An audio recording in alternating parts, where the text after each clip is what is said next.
Hi, and welcome. This is a continuation to the Sapper Talking Points. It was actually a suggestion that we do a piece on how to support individuals who've experienced trauma. This is an extremely important piece, although it is not mandatory. I do ask that you give it a listen. It is under 5 minutes.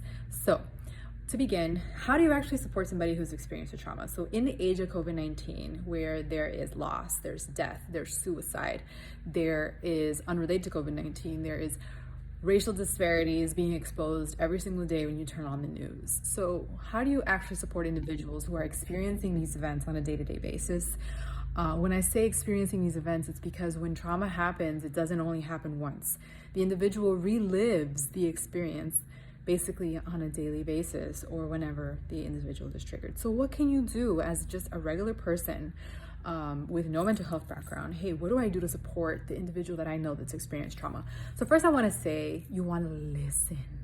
And when I say listen, that means listen. We have 2 ears, like I always hear, right? 2 ears, 1 mouth. So you want to do double the amount of listening that you're doing the talking. So you don't want to ask questions. Listening doesn't mean asking questions. You are not the investigator. That's not your role, right? As I said, we're regular people, right? So listen, hey, that means they're doing the talking and you are just basically validating their experience. So that's step 2.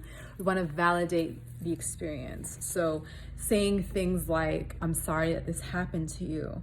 Saying things like, I believe you. Saying things like, this isn't your fault. Saying things like, I'm here for you, whatever you need. I'm here for your family, whatever you need. Letting the individual actually feel their experience. Everybody feels trauma differently. And when I say feels, I mean what you're seeing on the outside doesn't always match what you're seeing on the inside, right? So you always want to just stick to asking one single question. And if you can remember, only ask one question, then I think it will help you on your journey of supporting. So the one question that you're allowed to ask is, how can I support you through this? You never want to push somebody to getting help. You never want to say, hey, I know somebody, they went to therapy and they were fixed in 2 days. There's no fix. There's no easy way out. There's no magic pill. All you can do is just support the individual through the journey. So with that, you have to have an open heart to know that it is a long journey of support. This isn't something that, you wake up and you're all better. This isn't something you can put a Band-Aid on, right? So again, knowing that there are going to be some days where the individual says, hey, I'm okay. And there's going to be other days where the individual is not okay and doesn't want to talk about it. They don't want you to ask questions like, hey, what happened? Hey, you okay? What happened? Did you see him? Let me go fight him. Let me go fight her. Let me go expose her. No. We want to stick with the model of empowerment, which means we let people decide what is best for them, what is the best treatment for them. Now, certainly, if you see them going down the path of destruction with drugs, with alcohol, with gambling, things that are dangerous, you can gently bring it to their attention. You can gently say, I'm noticing these things that I don't think are the healthiest things for you, and I'm worried. Being honest, never judging, never saying, I can't believe that person would do that. You have no idea how you would react if you were in their shoes.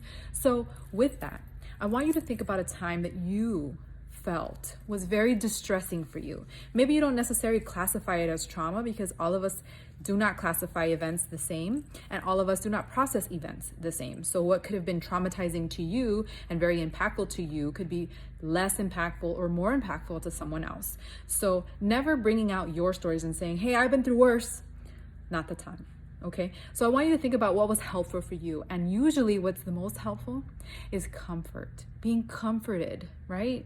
If we can think of children, they enjoy the comforts of, I always know that I can cry and my mom is going to run or my dad's going to run or whatever. They know the comfort that you give a child. So think about that, okay? Not that others are our children, but think about the comfort level that you would give a child, right? And then think about what you would want. You would not want somebody to judge. You wouldn't want somebody to call you out and say, hey, you know what? Well, it was your fault. You want the comfort and you want the support, right? So I want you to open your mind and think about it on a broad perspective. Lastly, I want you to be patient.